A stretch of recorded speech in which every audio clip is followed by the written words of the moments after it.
కడప జిల్లాలో కీర్తన మృతదేహానికి ఎమ్మెల్యే పుట్టా సుధాకర్, కడప జిల్లా టీడీపీ అధ్యక్షుడు భూపేష్ రెడ్డి నివాళులర్పించారు. కీర్తన హత్య తనను కలిచివేసిందన్నారు ఆయన. బాధిత కుటుంబానికి ప్రభుత్వం అండగా ఉంటుందన్నారు. నిందితుడికి ఉరిశిక్ష పడేలా చట్టపరమైన చర్యలు తీసుకునేందుకు కృషి చేస్తానన్నారు ఎమ్మెల్యే.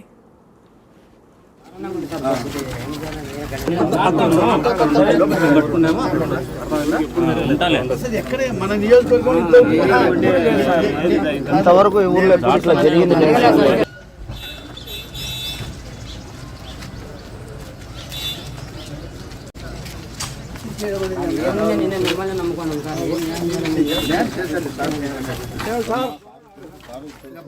ఇంత దారుణం జరగడం చాలా బాధకరం. చిన్న పాప, ఇంటర్మీడియట్ చదువుకున్నటువంటి పాపను ఇంట్లో ఎవరు లేనటువంటి సందర్భంలో ఆ అబ్బాయి వచ్చి ఈ రకంగా గొంతుకు వచ్చి చంపడం అనేది అస్సలు ఎవరు ఊహించినటువంటి పరిణామం. ఇది ఇంతవరకు ఎక్కడ జరగలే. దీన్ని చూస్తేనే బాధ లేస్తుంది. అప్పుడు మాకే బాధ అనిపిస్తుంటే తల్లిదండ్రులకు ఎంత బాధ ఉంటుందో అర్థం చేసుకోవాలి.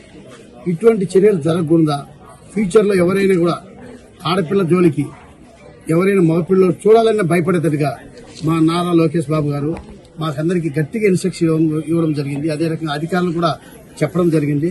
చట్టపరంగా ఏం చర్యలు తీసుకోవాల్సిందో ఆ చర్యలన్నీ ఖచ్చితంగా తీసుకుంటాం.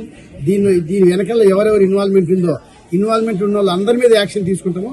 ఇది జరగకూడదు. ఒకసారి ఇటువంటి పరిస్థితి ఎవరికి జరగకూడదు.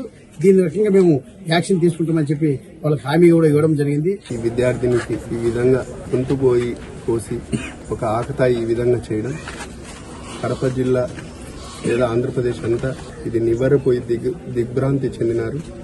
ఈ పరిస్థితి మరొకసారి జరగకుండా ఉండాలంటే కఠినమైన చర్యలు తీసుకోవాలా.